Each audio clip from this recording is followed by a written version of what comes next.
Hello, everyone. Welcome to the program. This is Sunday Politics live on Channels Television. I'm Sean Kimale here in Abuja. Before we get to speak to my guest tonight, let's bring you an update on the outcome of the Supreme Court judgment on Rivers State. So today, the Rivers State Governor, Siminalayi Fubara, has been speaking on the matter. Today, the governor is giving assurances to the people of the state that his administration will implement the Supreme Court's verdict after carefully reviewing its certified true copy. In a state broadcast, Governor Fubara revealed that he has met with his legal team, who expect to obtain the CTC by Friday, the 7th of March, 2025. Take a listen to him.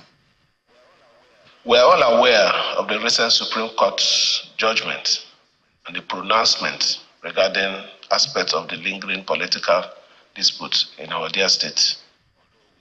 Although we disagree with the judgment, we are bound to obey the order made therein as a law-abiding government. Since inception, we have conducted the affair of government within the framework of our Constitution, due process, and the rule of law. While we are not above mistakes, because we are humans, we believe that we have not, as a government, done anything deliberately to trample on the rule of law or the hallowed principles of constitutional governance. Accordingly, I've had a meeting with my team of lawyers, and they have assured me that the certified true copy of the judgment may be available to them by Friday, the 7th March of 2025. I assure you that upon the receipt of certified judgment, we shall study the ramification and implement them without reservation to move the state forward. Furthermore, given the outlawing of caretaker arrangements in the local government system, I hereby direct head of local government administration to immediately take over the administration of the 23 local government council, pending the conduct of a fresh election by the Rivers State Independent Electoral Commission. I further direct that the outgoing local government chairman to formally hand over to the head of local government administration by Monday, the 3rd of March, 2025. Although our dear state seems to be back in trying time, I urge everyone to remain calm and peacefully go about with their legitimate daily activity as we continue to do everything in our power to advance our responsibility to the citizen. That's Governor Siminalayi Fubara, Governor of Rivers State, on the outcome of the Supreme Court sitting on Rivers State matter. Tonight on the program, we shall be speaking with Professor Olushola Adeyeye, a former senator, a former chief whip of the Nigerian Senate, and a one-time member of the House of Representatives. After years of silence from the public space, Professor Adeyeye is breaking his silence at a critical time for Nigeria. So many issues are bordering on the state of the nations. Nigerians are looking for answers. Beyond the economy, Nigeria's political landscape is heating up with ongoing controversies surrounding former military president Ibrahim Babangida's recently published autobiography, stirring debates on some of the nation's most sensitive political chapters, from the June 12 annulment to allegations of high-level corruption and political manipulation. The revelations have reignited old wounds and created fresh controversies. Against this backdrop, Professor Adeyeye, known for his frankness and historical depth, will be sharing his unfiltered views on the state of the nation, governance, and the road ahead for Nigeria. It's a pleasure having you join us on Sunday Politics, Professor Adeyeye. Thank you very much. Quite a while, isn't it? Almost 2 years ago. I think I was here on Awolowo's birthday 2 years ago. We're just a few days short of our second anniversary. Yes. Yeah, interesting. I mean, I've not seen you, and I'm wondering, you just went quiet And it does look like your political leanings or your political beliefs have sent you to some political hiding. Not really. Some sort of... Not really. I chose hiding. I remember on this program, I told you years back that I would not contest the election in 2023. It was a choice I made. I don't want to mention names, but many of the biggest names in my party suggested that I should go for a third term. The only person who did not want me to go for a third term was Rauf Aregbesola, and he told me the reasons. That the situation we were having in Osun at that time was such that some people have to make sacrifice. It so happens that my senatorial constituency was the strongest for our party. And I happen to come from the smallest local government. And if I should return, I would have won, no question.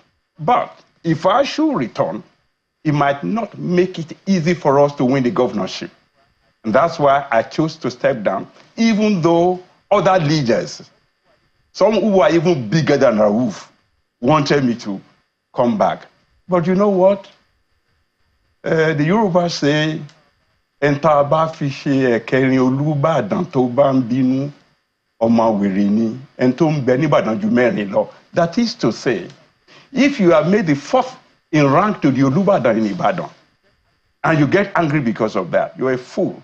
Because there are more than 4 people in Ibadan. Indeed, there are probably more than 4 million people in Ibadan. So I've done my best. I was in the Senate. I came close to being Deputy Senate President. If they had followed President, I was the most senior from the South, from the ruling party. I should have become Deputy Senate President, given that the President was going to come from the North. I was the most senior from the South. But at that time, the politics of ethnicity came in. The Vice President was already from our own ethnic group.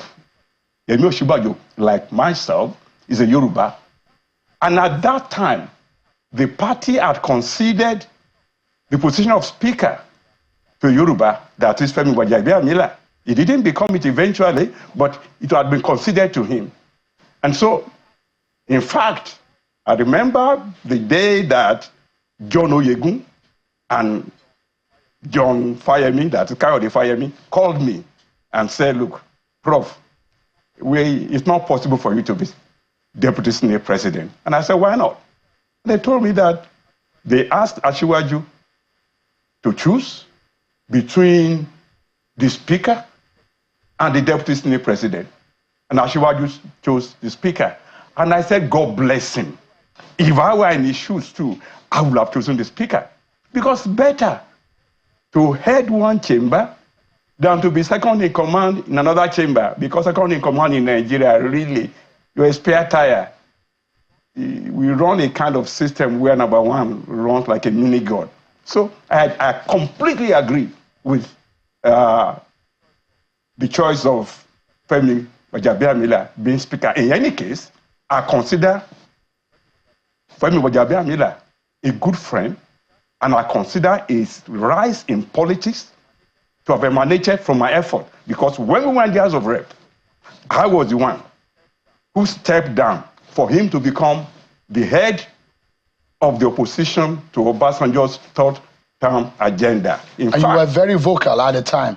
Me? Yeah, I was the most vocal, the only person in this country, in the House of Reps, who worked harder than I did in the House of Reps. Than myself was Usman Bugaje. No other person can claim priority of place over me in that struggle to stop Obasanjo. Do you regret it? To stop Obasanjo? I'm glad we stopped it. If the same thing happens again, I will do the same thing. And the reason I didn't accept to lead that coalition was that I was the only member of my party who was in the House.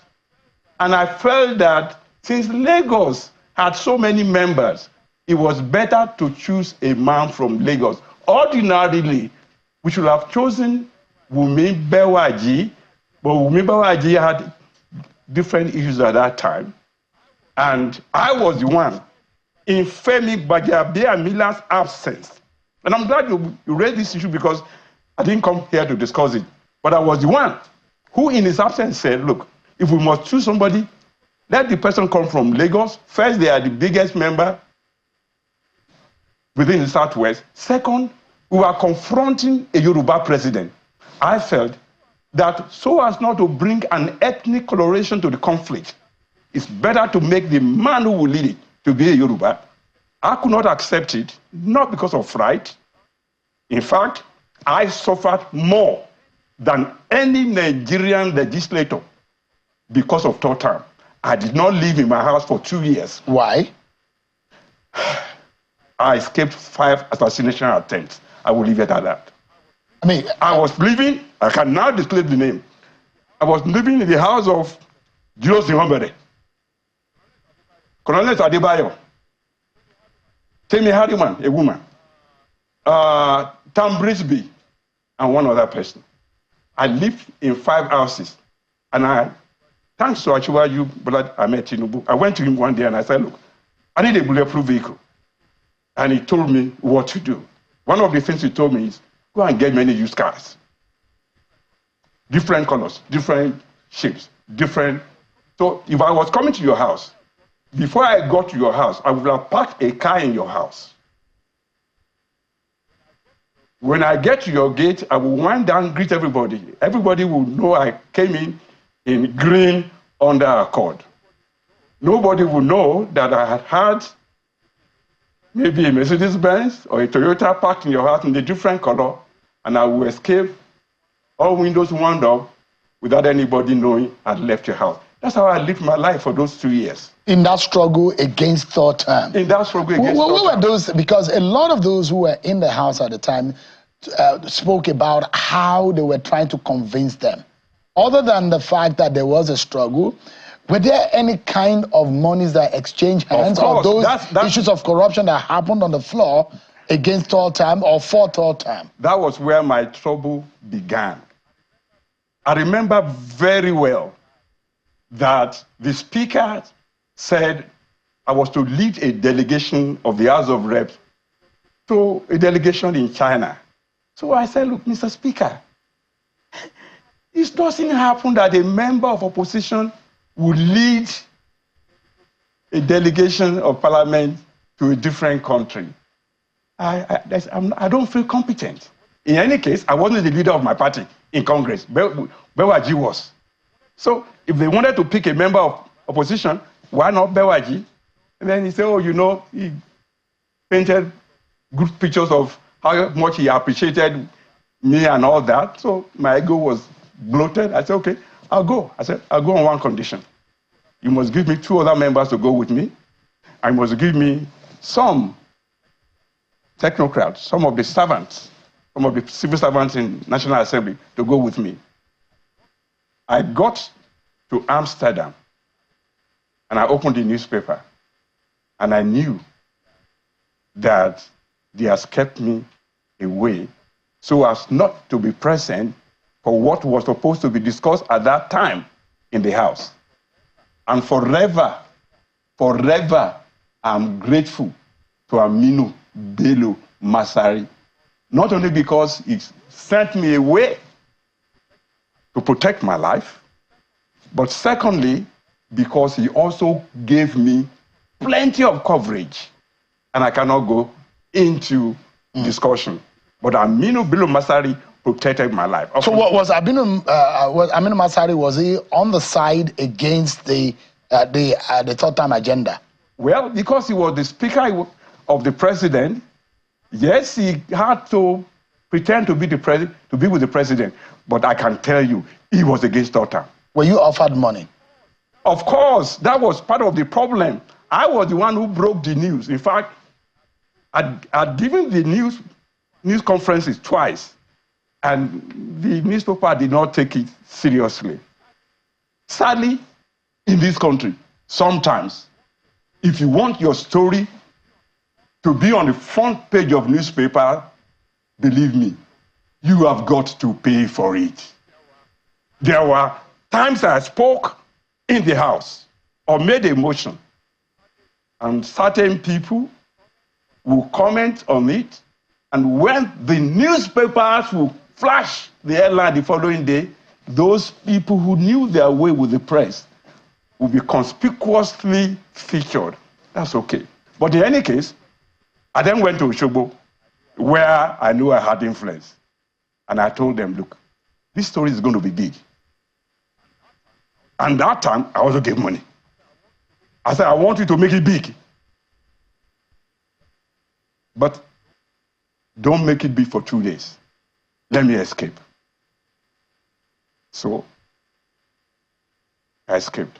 By the time I came back, I had broken the story of the meeting we had in Nakon Nunga, it was called this time, Nakon Nunga Hilton, now called Transcorp. And I broke the news that we met in the hall. The hall was filled to capacity to the extent that they had to move the barrier, Nasarawa all, I think, Nasarawa and Ondo, or Nasarawa and Ogun, two of those. Then, nobody brought money to Nakon Nunga Hotel.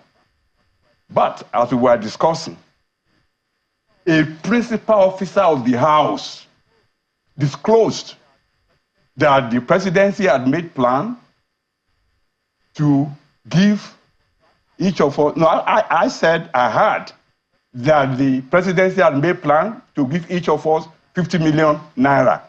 That principal officer corrected me and said it was not going to be 50 million. It will be 70 million. So, right there. And at the time, the value compared to now, 70 million at a time in this period. 2006. 2006, yes. So I said that, look, if that's the case. It was big money. It was big money. So I said, look, if that's the case, we will lose the battle. Obasanjo will win this battle. Because the only way we should act to make sure Obasanjo lost this battle was, let's get to make as much noise as possible that the press, the union, the academia, and everybody will join us in fighting Obasanjo. Well, after my press conference in Osogbo, the next thing I knew was, one, first my house was invaded, not by government, I believe by those who, I shouldn't say I believe what I knew, but I think I knew. My house was invaded. But beyond that, a number of houses of reps were invaded because people thought we had been given the money. I never said we were giving money. What I said was, it was disclosed that money will be given. But was money given? Oh, yes. Money. Oh, yes. Not only was money given, many even fought over the money given. I was the only one from Osun who did not take money. Every member of Senate from Osun, every member of House of Rep from Osun took money. And I knew the one who gave them the money. His own father was my godfather at baptism. We are from the same village. He was the one who gave the one from Osun. I know where the money was given. So when this matter happened, in fact, a good friend came to my house.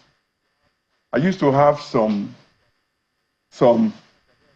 chandeliers in my house. And some of them had hanging things.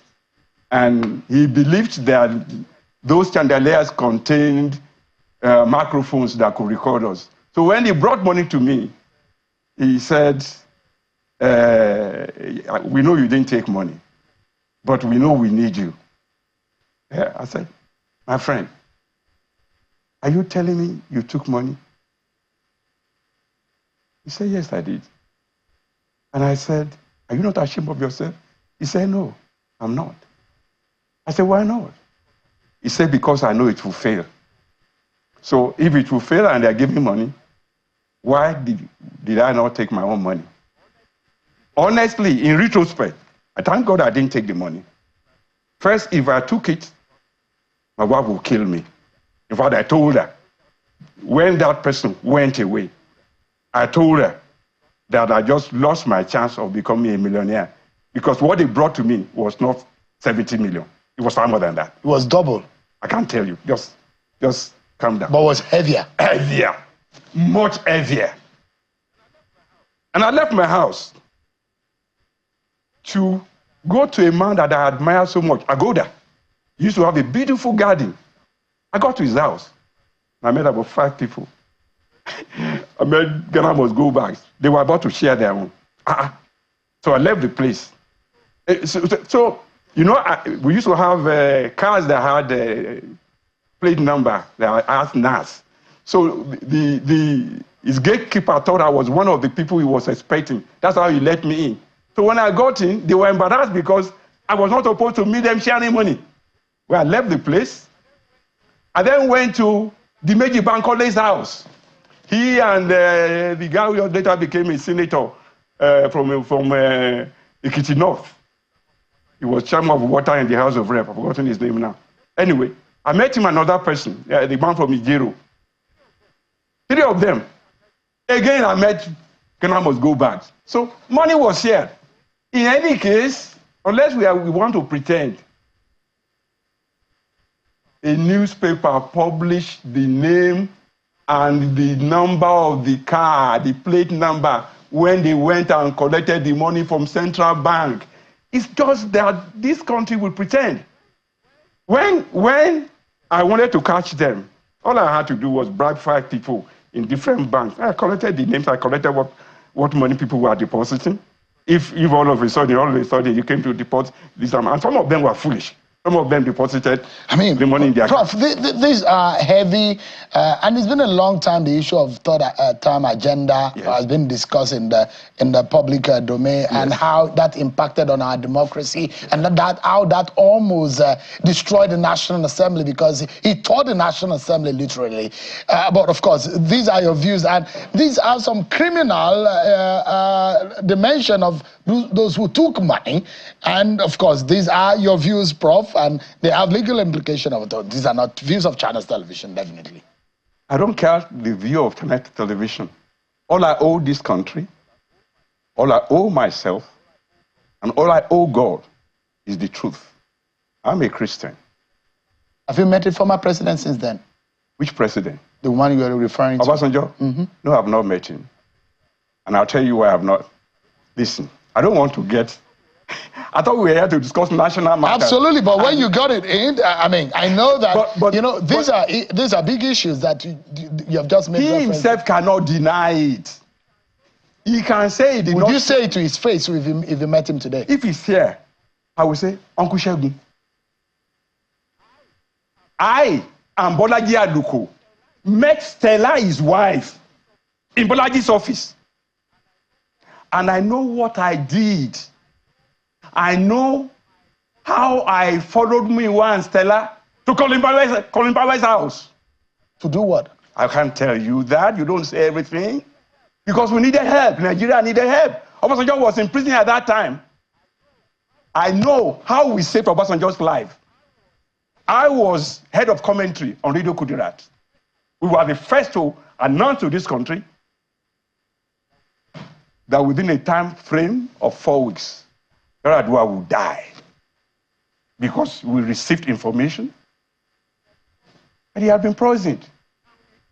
And we published it on NigerNet, the first community of Nigerians on the internet. People called us names. They said we were alarmists. But within 4 weeks, Adeyeye died. Zach Ajuwon, who became the head of the National Hospital here, was Obasanjo's doctor when Obasanjo was in prison. We knew what we did to get message to Zach. Zach and I worked at the Baptist Hospital of Bumosho when Zach was a houseman and I was head of lab and my wife was head of pharmacy. Let's not get into all that. But the important thing was we did our best to save those we could save. We were not able to save all. And I was going to ask you, you were vehemently behind, and you were not ashamed of it though, behind Professor Yemi Osinbajo and his aspiration of becoming the ticket bearer of the APC. Yes. he couldn't get it. No. And you went after Bola Tinubu, and you said your mind on how you think that Osinbajo was a better candidate of the lot that ran for the race. Do you regret your decision? I don't regret it for 1 second. Let me tell you, first, on this program, almost 2 years ago, and thank God, as if I knew you might raise it, I listened to the entire program before I came here today. On this program, I said the most superlative things about Bola Tinubu. I also said 2 things. One, that Bola Tinubu told me that he would not run. And that he also told me why he would not run. And that when he did, I got up and I hugged him. You asked me, why did he say he would not run? And I quoted Anthony Enaoro. I said, Papa Enaoro told me that some things must die inside a man, and that I would never disclose the reason Bola told me he would not run. But having said that, I also said that one, having said superlative things about Bola Tinubu, anybody can go and check it. I saw it today on the internet. Having said many superlative things about him, I also said that a primary contest within a party is a sibling rivalry. And that if Fayemi won the election, the nomination, he knows he will have my support. If Tinubu won the nomination, he knows he will have my support. In fact, I went back to the US and I came back to vote for Tinubu. You are not supposed to show who you voted for. I showed mine, so that no idiot can go and say, he didn't vote for you. They may say, he didn't give us money. I didn't give any money. And the reason I didn't give money, I can defend to high heaven. No senator with my level of resources gave as much of himself and his money to his party than I did. When Oyetola was running for governor, I spent 105 million naira of my own money. Twice, I took 20 million naira in bags to party secretariat, all mint notes. Oyetola was there. When the whole party converged in Osogbo for the election for Oyetola, they said they had run out of money. They didn't have money to pay, what do you call it? Yeah, for those we were expecting from Abuja. They didn't have money to pay the press and all the rest. On that spot, I brought 47 million naira cash, all mint notes, to the place in governor's house of Osogbo. In fact, Ambode was so impressed. Ambode called me and I said, look, Prof, you are a man. I wish I have people like you in Lagos. That day, Ambode gave me 5 million. Biola Ajimobi, God bless his memory, was there. Biola Ajimobi said, how come I don't have a senator like this in Oyo State? I said, look, when Rauf had money, when Osun had money, he gave so much to the party. Now he doesn't have money, everybody is complaining. In any case, I repeat, I spent more for the election of Oyetola than I ever spent on myself. But Prof, things are not working between Rauf Aregbesola and President Bola Tinubu. It makes me sad. It makes me sad. Again, on another program, I think it was Obilo, the guy in Ibadan, Edmond. Yeah. I told him, if you want to get between Aregbesola and Tinubu, you will fail. They were so close. I was at a meeting in which Tinubu said that if you see him sleeping and you see Rauf coming with a dagger or a knife, don't wake him up. Rauf will never injure me. For Rauf, the only entity in the universe that is greater than Bola Tinubu was God. So I never know what happened between them. I have a feeling that it has to do with Rauf thinking that Bola Tinubu sided with his own brother against him. Honestly, I leave the two of them to settle that. Can you help them settle the matter? I tried my best. I tried my very, very best. Can you try again? Is it possible? Let me tell you, power is a terrible thing. The Game of Thrones is treacherous in Nigeria. I seek nothing. Those who know me know that by the grace of God, I carried my first placard in 1964. That's how I met Bola Ige. It was in the Adeyeye and I were coming from carrying placard to the street of Ilesha. That's how I met Bola Ige. Nobody introduced me to Bola Ige. Nobody introduced me to Awolowo. I went to Awolowo's house. I told him, he's my hero. I want to meet you. I want to have a relationship with you. The point is this. I've been long in politics before Tinubu and before Adeyeye. They are seniors politically. Oh, yes. I mean, when we were running action UPN, where were they? But the point is, that doesn't matter. Only God elevates. The race is rarely for the strong or for the swift. The promotion comes only from God. And if Adeyeye comes here now, I will stand up for him. He's my leader. When I was the House of Rep, Bewaji was my leader. I was already a graduate before Bewaji entered the same secondary school that I went to. But Bewaji, if he calls me today, I will say, yes, sir. He's my leader. That's how we were trained in the old school. The point is, they are my leaders. And I give them all their dues that you must give leadership. I once witnessed Awolowo giving due respect to Governor Obasanjo when Awolowo was visiting Ogun. And Baba Onabanjo walked in, and Awolowo stood up. And Banjo protested, Onabanjo protested. And I always said, if I cannot respect the governor of my state, I'm setting a bad example for others. So I've learned, even though I'm older than Rauf, if Tinubu was born in 1952, I'm older than he is. We were together in exile together when I was the secretary of both UDFN and JACOM. And by JACOM, I'm talking of the coalition of NADECO and UDFN. Enaru and Shoyinka were our joint chairman. I was the general secretary. And they all respected me. But we got to Nigeria. God elevates according to his own choice. So it's almost impossible for you to help settle the rancor between President Bola Tinubu. If the two of them want to settle, it's not impossible.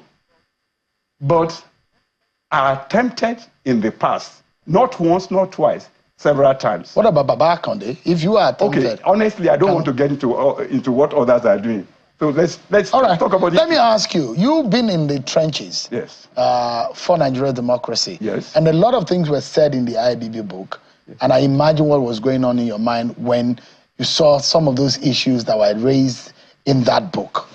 Let me get your view on some of the views as expressed by former military head of state, Ibrahim Badamasi Babangida. First, I have not read the book.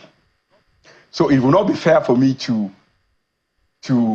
extend it, to comment extensively on what others said about the book. More than the book, what saddened me was a parade of shame that took place at the launching of that book. Number one, as a matter of principle, I don't attend book launches because book launches in Nigeria is a prostitution of intellect. You get a book, a fine writer to write for you, either Samo Masheye or Dari Babarisa or Wale Okedira, or in the case of Babangida, Yemi Ogunbiyi, and they write this book. Best of English, best of everything. That's not strange. All over the world, writers write for public men. However, public men must take ownership of what is written on their behalf. In this case, it's not just that they launched the book, but it became a means of paying criminality big dividends in public space. And those who were there, as far as I'm concerned, was a parade of the same leaders whose acts of commission and omission got Nigeria to the mess in which it is now. Ask yourself, look at the biggest donors. Danjuma, not Theophilus Danjuma, I'm talking of Aliko Dangote, you know his name is Danjuma, okay? Danjuma gave 8 billion. We are going to pay for it. When he starts selling this product to the public, all he has to do is add 4 naira, 5 naira. In the end, we are going to pay for it. No money is free. Who's the next one? The Boer person, right? From a wealthy family, from the Dantata family, by the way. And then, I don't want to mention any more names. Oh, I must mention. These are private sector people who own their own money. Oh, yeah, they own their own money in a rentier economy. But if you were invited, wouldn't you have attended too? For example, like your very good friend, Professor Oshibajo, who was asked to review the book. If you were asked to review the book, or you have some affinity with former head of state, wouldn't you have attended? I don't blame Oshibajo for attending. I don't blame him for reviewing the book. I would not have attended. I would not have reviewed the book. Why? Okay, let me give you an example. My good friend, he was principal private secretary to General Yakub Gowon when Gowon was head of state. Moses Ihonde used to be the consul general in Atlanta. Wrote a book, First Call, and invited me to be the reviewer. He was there. General Gowon was there. Adeyeye was there. General Adeyeye was there. So were many other people. I'm not sure if they were happy with me, but I gave a review that history would judge, that I knew what I was saying, and that I did not care whose ox was God. So relationships are built. If tomorrow Bolaji Aluko asked me to review a book that he has written, of course. If Fayemi asked me to review a book, of course. But it doesn't mean I will, paintbrush the issues they have raised. For me, you mentioned that these are from private sector. Oh yes, the ruination of Nigeria principally emanates from the unscrupulous behavior of private sector in interfering with public policy. When I was on Edmond Obilo program, I mentioned one name as one of those I call the establishment in Abuja, Eze. And Eze was there. He donated 500 million. Eze not only donated 500 million, Eze told the whole country that everything I made courtesy of Babangida. You know that was payback time. How did General Theophilus Danjuma get his oil block, rentier economy? How did Dangote get all his money? Brilliant man, I love him, hardworking, great man, from great family. Nevertheless, he has received privileges that had allowed him to corner sectors. You buy sugar from Dangote, you buy cement from Dangote, now you buy petrol from Dangote. And guess what? Guess what? Every ruling party in this country,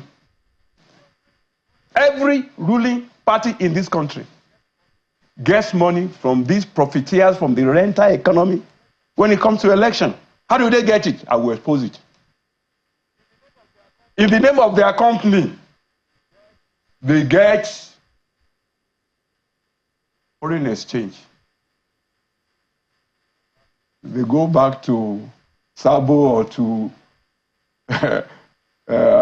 Sheraton Hotel to sell those foreign exchange to merchants of foreign bureau, and they pile back the profit, not to themselves, but to the ruling party.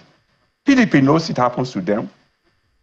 APC will not deny that it happens to them. So your party too played that role? My friend, you listen to me. You just want me to incriminate myself. I'm a member of the APC. I'm still a member of the APC. I'm not one to run away because there's crisis. But the truth is, if we are going to redeem this country, we must say the truth. And the truth is, businessmen in the private sector are often used to recycle money. And part of the recycling is from the central bank. By the way, MFLA came to my house. The former CBN governor? Yes. I said, how did you know my house? He said it was sent to me by Asiwaju Bola Ahmed Tinubu. I said, you are lying. Because the last time Asiwaju Bola Ahmed Tinubu visited me, I was in Akko Legislative Quarters. He has not been to this place. How will he send you to me that you will know this place? And he said, well, if I want to get you, all I need to get is get Rauf. I said, okay, hold on. So I called Rauf. I said, look, this man is here. Rauf said, yes, please attend to him. Give him everything he wants. I was instrumental to the confirmation of Emefiele as the chairman, as the governor of Central Bank. And guess what? Because at that time, there were enough votes to kill his nomination. If I tell you the who is who of the Nigerian Senate who are opposed to Emefiele, you'll be shocked. But we got him confirmed. It wasn't easy. We got him confirmed.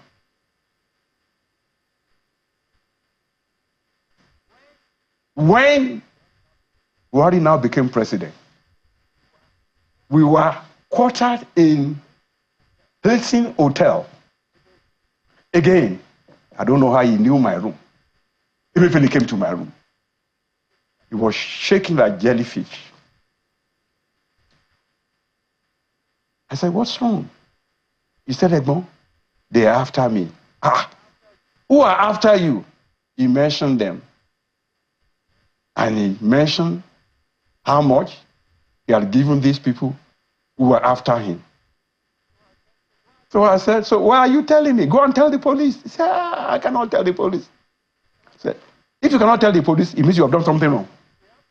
If they're after you, as governor of Central Bank, the Nigerian police owes you a duty to protect you. If they are after you, what will I do to protect you? He said, I just want you to know in case anything happens to me. I said, you're a fool. You mustn't let anything happen to you. You must tell, and I will tell. He said, don't tell. That evening, I went to Rauf, and I told Rauf. Rauf said, this is not what I can handle. You must go to Asiwaju. I said, no, I don't want to go to Asiwaju. If Asiwaju gets angry and calls a press conference, the whole thing will blow. He said, no. I said, look, I don't want to get into it. If anything happens, Asiwaju has resources to protect himself. I'm an orphan. I don't have a father. I don't have a mother. I don't want anything to happen to me. Anyway, Asiwaju said, in that case, let's go and tell Babakande. So we went to Babakande. I went to Babakande. Babakande said, this is too much. We must tell Asiwaju. So I said, okay. Before we tell Asiwaju, let's get him not to be angry. This thing doesn't require gra-gra. Otherwise, they might kill Emefiele. Who are those after him? I cannot. Are they politicians? 3 of them are politicians, yes. They were after him. Were they in government at the time? My friend, they were politicians and they were extorting him. You've not heard of the story. So we decided to go and tell Buhari. It was the very weekend that Buhari was sworn into office.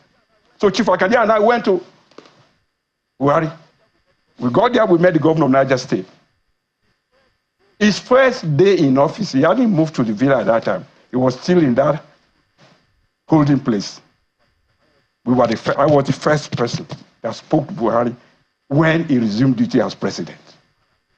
And I told him the story. He said, how many people But we didn't tell him that we are told Asiwaju and that we are told Rauf. I said, look, this is the only man I've told. This was in 2015? Yes. I said 2 days after I became president. We saw him 2 days previously at the Eagle Square. 2 days was this. You know, the following day were all kind of parties and reception and all that. It was May 31. Yes. So we went to him. So he said, okay, I'm asking you one favor. Don't tell anybody. And we promise we won't tell anybody. We left him to go out. And they allowed Chief Akande to pass. And they said, I cannot go. I said, why couldn't I go? He said, the president wants to see me again. Hey. I said, I don't enter trouble. I went back to the president. What have I done that you allowed Chief Akande to go and you didn't allow me to go? And he said, you came and told me this story. I said, yes. He then said, what did I tell you? I said, you told me and Chief Akande not to tell anybody. He said, good, you remember, you can go. I said, no, I'm not going. What you are saying by implication is that if this story broke out, you will hold me responsible. Abba, that's not fair. And he said, let me tell you why. I believe the story would not leak from Chief Akande. That's what he told me. He said, because Chief Akande had been governor. He had been deputy governor. He had been secretary to government. Chief Akande knows how to hold state secrets. He said, you're a top professor. He said, I don't want this thing to leak. Well, the story never leaked from me. Now I'm telling the whole world. But 1 year went, nothing happened to these people. 2 years went, nothing happened to these people. 3 years went, nothing happened to these people. In fact, one of them his profile was rising in the polity. So one day I went to him, as his own re-election was coming. I booked an appointment to see him. And I saw him, I said, look, Baba Daura, there's something I don't understand about you. On the first day you started this job, I brought this report to you. Just for a moment. We have been due for a break, but I didn't want to break your line of thought. That's why I've not got into it. Okay. But when we come back from the break, I'd like you to continue on that thought. But of course, Channel Television would like to indemnify ourselves from any libelous or defamatory utterances that may have come out of this conversation from anyone whose name has been mentioned. Anyone who has contrary view to what has been said on the program tonight has an open door opportunity to speak their mind. But we'll be back after this break, everyone. Join us again. We're in the home stretch of the program. Professor Olushola Adeyeye has been speaking with us. Former senator, former chief whip of the Nigerian Senate, and a one-time member of the House of Representatives. May I forget that you are also a local government chairman. Yes, I was. A long list of what we plan to discuss, but it appears that a lot of issues have now, overtaken that. I'd like you to summarize and conclude on. A lot of Nigerians would like to know how that ended, because when you are mentioning President Tinubu in the same statement with Emefiele, this is the government that is prosecuting that man. Well, if he commits any crime, he should be prosecuted. I mean, the things that Emefiele did as the election was coming were most unscrupulous. I mean, where in the world does the governor of Central Bank do that kind of thing as the election were coming? Look, let me tell you. What we saw at Babangida's book launch was the establishment of Nigeria incorporating a few new members. I pray to God that Tinubu will never join the establishment, because the establishment has brought us into a bad path, has brought our republic to a bad path. As the election was coming for Buhari, I went to him. And I said, Baba, you didn't do anything you promised to do about the report I brought to you on your first day of office. Buhari told me, Prof, if you know what favor you have done this country, you should be given a national award. I said, I don't have to know. You are the president. Give me the national award, since you know what I've done. And I said, but what has happened to the people that I came to report to you? He said he summoned Emefiele. And Emefiele told him far more than he told me. And Emefiele, by the time he finished talking to Buhari, disclosed that whatever amount I was reporting to Buhari was like chicken feed. Because I was only reporting maybe billions of naira. Now they were talking of billions of dollars. They were being siphoned using the... you said that the man was being extorted. Yes. So they were collecting the money directly from CBN. Is that the case? Was that the case? I wasn't there. I didn't know how they were collecting But it. what, based on what you said, Emefiele told you? That's what he told me. But what you want to hear is what I'm about to say now. Is that whatever amount those people had extorted amounted to nothing compared with what Emefiele disclosed to President Buhari as the money that had been given to the then National Security Advisor. Who was that? Dasuki. And that President Buhari told me that he didn't care how many times the court would rule that he would not release Dasuki, because how could he explain the money that were traced to him? I don't know how security budget is financed, but at that time, what the newspaper reported was about $72 billion. And that amount became the focus of government to retrieve, rather than the chicken feed that I had reported to the president. So if that's the case, how will I be the one to tell the president? So the meat of the matter, Prof, was that they were using CBN as a supermarket to siphon money. Was that what Emefiele was reporting to to President Buhari at the time? I don't know what he reported to him. I was not there. But I'm telling you, part of what he told you. I'm telling you that the president told me that whatever amount I came to report to him was nothing in comparison to what Emefiele disclosed to him.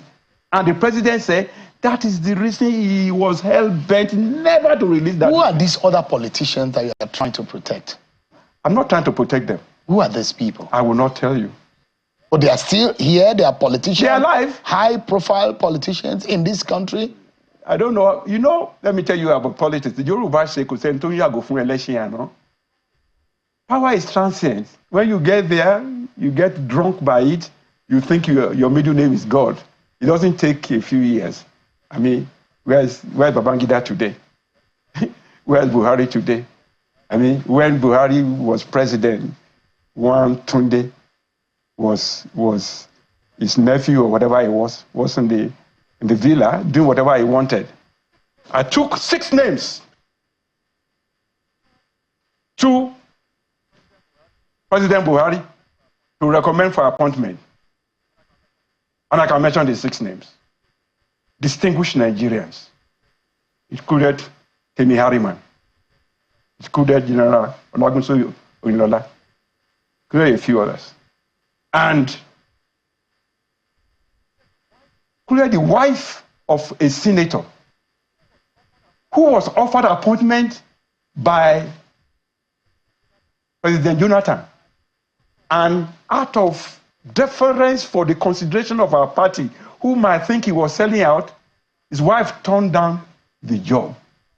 Now, Senator Adetumbi from Ekiti, his wife Bola is the son of my godfather, my spiritual father in the Baptist church, Deacon Adeyeye. So I took his name and said, look, this guy resigned from his appointment just to satisfy the party. Now our party is in government. Find something for his wife. The president said, bring CV.